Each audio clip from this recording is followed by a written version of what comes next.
Everyone, welcome back. तो देखो, इस लेक्चर में हम बात करने वाले हैं velocity and kinetic energy of an electron. देखो, जब न्यूक्लियस के चारों तरफ इलेक्ट्रॉन रिवॉल्व करता है तो वो रिवॉल्व करता है विद अ पर्टिकुलर वेलोसिटी। ठीक है, कुछ एक वैल्यू होती है उसकी वेलोसिटी की, एंड ये वेलोसिटी की वैल्यू हर एक ऑर्बिट के लिए डिफरेंट होती है। ठीक है, अब उस वेलोसिटी के फॉर्मूले का हम जो डेरिवेशन है वो इस लेक्चर में नहीं कर रहे हैं। अगर आप में से किसी को वेलोसिटी की डेरिवेशन चाहिए फॉर एन इलेक्ट्रॉन जो कि ऑर्बिट कर रहा है न्यूक्लियस में, तो मुझे बता देना। वैसे आपके एनसीईआरटी जो आपकी टेक्स्ट बुक है उसमें ये नहीं मेंशन किया हुआ है। ठीक है, तो हम सिर्फ यहाँ पर क्या करेंगे, एक्सप्रेशन में लिखूंगी यहाँ पर कि वेलोसिटी ऑफ एन इलेक्ट्रॉन जो कि रोटेट कर रही है around the nucleus in a particular level या फिर nth level, that is equals to 2.18 into 10⁻⁶ metre per second. ठीक है, एंड यहाँ पर आ जाएगा Z/n। ठीक है, तो वैल्यू क्या लर्न करनी है आपको, 2.18 into 10⁻⁶ Z/n metre per second. तो Z/n लगेगा, साथ में जो यहाँ पर कांस्टेंट वैल्यू है दैट इज 2.18 इंटू 10⁻⁶। ठीक है, तो ये डायरेक्ट करेंगे and obviously Z is the atomic number, Z is the atomic number and this n is the shell number. कौन सी शेल में इलेक्ट्रॉन रोटेट कर रहा है, किसके लिए आप वेलोसिटी निकाल रहे हो, n हो जाएगा उसका शेल नंबर। ठीक है, तो यहाँ से आपको क्या चीज़ें ग्रैब करनी है। चलो, ये तो वेलोसिटी की वैल्यू होगी किसी nth लेवल के इलेक्ट्रॉन की जो कि उसमें रिजाइड कर रहा है, लेकिन इससे आपको क्या पता चलता है रिलेशन से। तो यहाँ से देखो, from this relation we conclude that कि velocity of an electron is inversely proportional to the orbit number। ठीक है, तो यहाँ से हमें क्या पता चलता है, अबव एक्सप्रेशन से जो Vn है, velocity of the nth electron या फिर nth ऑर्बिट का electron is inversely proportional to the value of n। ठीक है, velocity is inversely proportional to the shell number. जैसे ही शेल नंबर इंक्रीज होगा वैसे ही वेलोसिटी इलेक्ट्रॉन की उस शेल में क्या हो जाएगी, डिक्रीज हो जाएगी। ठीक है, तो इसे मैं यहाँ पर और सिंपली आपको बताती हूँ। जैसे ये न्यूक्लियस है, इसके चारों तरफ क्या है, डिफरेंट डिफरेंट ऑर्बिट्स है या फिर शेल्स बोल सकते हो। अब मान लो इलेक्ट्रॉन यहाँ है, इस इलेक्ट्रॉन के लिए फर्स्ट शेल का ये इलेक्ट्रॉन है, इसमें कुछ एक क्या लग रही होगी, वेलोसिटी से ये क्या कर रहा होगा, गोल गोल इसके चारों तरफ घूम रहा होगा। ठीक है, तो उस जो वो वेलोसिटी है, ठीक है, वो कैसे लगेगी। मान लो इस पोजीशन पे इलेक्ट्रॉन है, इस टाइम पे इस पर जो वेलोसिटी है, जिस वेलोसिटी से ये मूव कर रहा है, वो हम लिख लेते हैं यहाँ पर v1। ठीक है, ऑब्वियसली ये टेंजेंट बनाएगी, टेंजेंशियल है यहाँ पर। ठीक है, तो ये v1 वेलोसिटी से क्या कर रहा है, न्यूक्लियस के चारों तरफ क्या कर रहा है, रोटेट कर रहा है। अब आप में से कई स्टूडेंट्स को ये क्वेश्चन होगा माइंड में कि यहाँ पर जो हमने फॉर्मूला लिखा है ये तो फिक्स है। मान लो कि v equals to n equals to 1 के लिए, मतलब फर्स्ट ऑर्बिट के लिए वेलोसिटी ऑफ इलेक्ट्रॉन कितनी निकलेगी, 2.18 इंटू 10⁻⁶ मीटर पर सेकेंड, अगर आप हाइड्रोजन की बात कर रहे हो, हाइड्रोजन एटम की। ठीक है, लेकिन आप बोलोगे कि वेलोसिटी की वैल्यू कांस्टेंट कैसे आ गई, बट यहाँ पर तो एक चीज़ ये हो रही है कि अगर हम देखें न्यूक्लियस है, उसके चारों तरफ अगर ये इलेक्ट्रॉन रोटेट कर रहा है, रिवॉल्व कर रहा है, तो यहाँ पर अगर इलेक्ट्रॉन है तो उसकी वेलोसिटी ये है, यहाँ पर इलेक्ट्रॉन है तो इसकी वेलोसिटी चेंज हो रही है। तो यहाँ पर आप कहोगे कि वेलोसिटी तो चेंज हो रही है, तो इसकी फिक्स वैल्यू कैसे हम लिख सकते हैं। तो देखो, जो वेलोसिटी होती है, फिजिक्स का कंसेप्ट है, जो वेलोसिटी होती है that is the vector quantity. ये एक वेक्टर क्वांटिटी है। अब वेक्टर क्वांटिटी कौन सी होती है, जिनके पास मैग्नीट्यूड प्लस डायरेक्शन दोनों होती है। ठीक है, जो डायरेक्शनल भी होती है, डायरेक्शन पे भी डिपेंड करती है, और उनका कुछ मैग्नीट्यूड भी होता है। तो यहाँ पर हम सिर्फ बात कर रहे हैं मैग्नीट्यूड ऑफ द वेलोसिटी। अब ओवरऑल अगर देखा जाए तो वेलोसिटी चेंज हो रही है बिकॉज इसकी डायरेक्शन क्या हो रही है, ड्यूरिंग द रोटेशन चेंज हो रही है। लेकिन हम यहाँ पर बात कर रहे हैं वेलोसिटी की मैग्नीट्यूड की, तो वो एक फिक्स्ड स्पीड में, अगर हम इसको इन टर्म ऑफ स्पीड बोले तो वेलोसिटी, जो इलेक्ट्रॉन की स्पीड होगी, जिस स्पीड से वो रोटेट कर रहा है न्यूक्लियस के चारों तरफ, वो क्या होगी, फिक्स होगी। दैट मीन्स वेलोसिटी का मैग्नीट्यूड फिक्स होगा जिससे वो रोटेट करेगा। ठीक है, तो ये बात समझ आ गई यहाँ पर।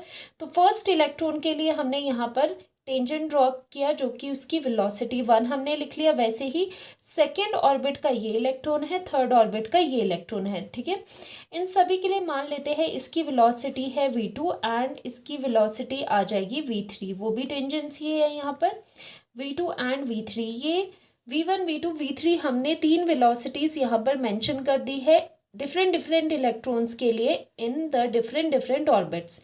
जो कि n=1 में है जो इलेक्ट्रॉन, उसकी वेलोसिटी v1, n=2 ऑर्बिट में जो इलेक्ट्रॉन है उसकी वेलोसिटी v2, एंड जो n=3 ऑर्बिट में प्रेजेंट है इलेक्ट्रॉन, वो v3 वेलोसिटी से क्या कर रहा है, चक्कर लगा रहा है न्यूक्लियस के चारों तरफ। ठीक है, तो ये बात यहाँ पर आ गई। बट बाय द रिलेशन, ये वाला जो हमने एक्सप्रेशन देखा है वहां से हमने क्या कंक्लूड करा कि जो वेलोसिटी है that is inversely proportional to the number of shell.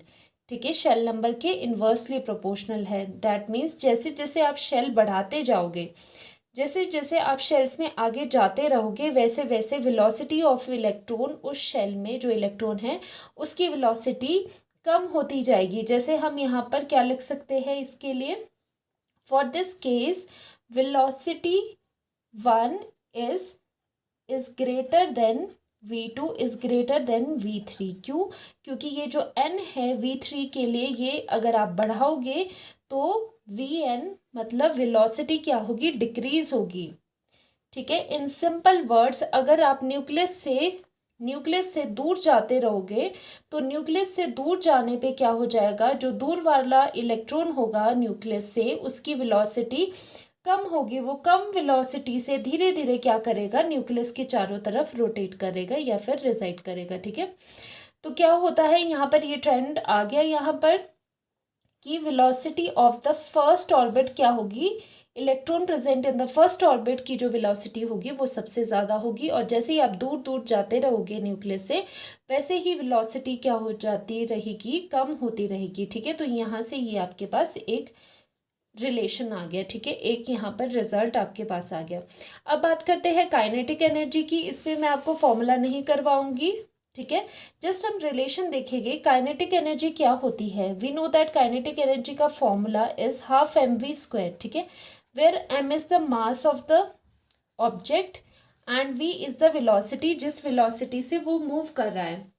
अब एक चीज देखो कि जब भी कोई चीज मूव करती है, ठीक है, मोशन में होती है, तो वो पोजेस करती है, उसके पास होता है, उस बॉडी के पास काइनेटिक एनर्जी भी एसोसिएट होता है, क्योंकि यहाँ पर mv² में आपके पास क्या आ रहा है, वेलोसिटी आ रहा है। ठीक है, सो इलेक्ट्रॉन क्या है, वो भी रिवॉल्व कर रहे हैं अराउंड द न्यूक्लियस अपने अपने ऑर्बिट में, इसीलिए वो भी पोजेस करेंगे some kinetic energy. And kinetic energy का जो रिलेशन होता है ½ mv²। एंड इस वेलोसिटी की जगह आप ऊपर से पुट कर सकते हो, जो मैंने रिलेशन आपको पहले बताया था, लेकिन इतना करने की आपको ज़रूरत नहीं है, सिर्फ एक ट्रेंड समझ लो इसका। अब देखो यहाँ से आपको क्या पता चला, यहाँ से हमें पता चला kinetic energy is directly proportional to velocity. ठीक है, ये आपको यहाँ से रिलेशन पता चल गया कि ये डायरेक्टली प्रोपोर्शनल है वेलोसिटी ऑफ एन इलेक्ट्रॉन। ठीक है, इलेक्ट्रॉन की वेलोसिटी के डायरेक्टली प्रोपोर्शनल है। ओके, एंड ऑल्सो ऊपर से आपको क्या पता चला था रिलेशन से कि velocity is inversely proportional to shell number. ठीक है, तो ये दोनों चीज़ें आपको पता चली, this one and this one. ठीक है, तो velocity and kinetic energy directly proportional है, एंड जो वेलोसिटी है वो शेल की क्या है, इनवर्सली प्रोपोर्शनल है।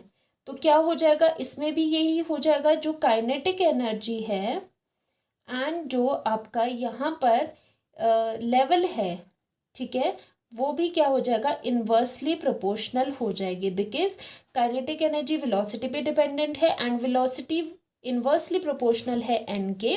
तो काइनेटिक एनर्जी एंड जो ये शेल नंबर है, ठीक है, this is the shell number या ऑर्बिट नंबर, वो भी आपस में इनवर्सली प्रोपोर्शनल है यहाँ पर। ओके, तो यहाँ पर अगर हम बात करें इलेक्ट्रॉन्स की, ठीक है, मान लो यहाँ इलेक्ट्रॉन है, इसकी वेलोसिटी है v1 एंड इस इलेक्ट्रॉन की वेलोसिटी है v2 से घूम रहा है एंड ये वाला इलेक्ट्रॉन v3 वेलोसिटी से घूम रहा है एंड साथ में इनकी काइनेटिक एनर्जीज क्या है, इसकी काइनेटिक एनर्जीज है ke1, ठीक है, सेकेंड की ले लेते हैं ke2 एंड थर्ड ऑर्बिट की ले लेते हैं, थर्ड ऑर्बिट के इलेक्ट्रॉन की ले लेते हैं ke3, ठीक है। तो ये क्या है, ये इलेक्ट्रॉन्स अपने अपने ऑर्बिट में विद अपनी अपनी v1 v2 v3 वेलोसिटी के साथ घूम रहे हैं एंड इनकी अपनी अपनी काइनेटिक एनर्जी है, जैसे फर्स्ट ऑर्बिट के इलेक्ट्रॉन की है ke1 एंड दूसरे की सेकेंड ke2 एंड थर्ड की ke3, ओके। अब बाय दिस रिलेशन हम क्या लिख सकते हैं, हम एक कंक्लूजन निकाल सकते हैं कि जैसे जैसे हमारे शेल बढ़ेंगे, कि जो आउटर शेल होगा, जो बिल्कुल बाहर वाला शेल होगा, ठीक है, उसकी जो काइनेटिक एनर्जी होगी वो कम होगी। जैसे ही आप शेल नंबर इंक्रीज करते हो काइनेटिक एनर्जी डिक्रीज होती है, बिकॉज क्या होती है, वेलोसिटी डिक्रीज होती है on increasing the shell number, ठीक है। तो इसके लिए भी आप क्या रिलेशन लिख सकते हो, सिंस ये इन्वर्सली प्रोपोर्शनल है तो जिसका शेल नंबर कम है उसकी काइनेटिक एनर्जी ज़्यादा है।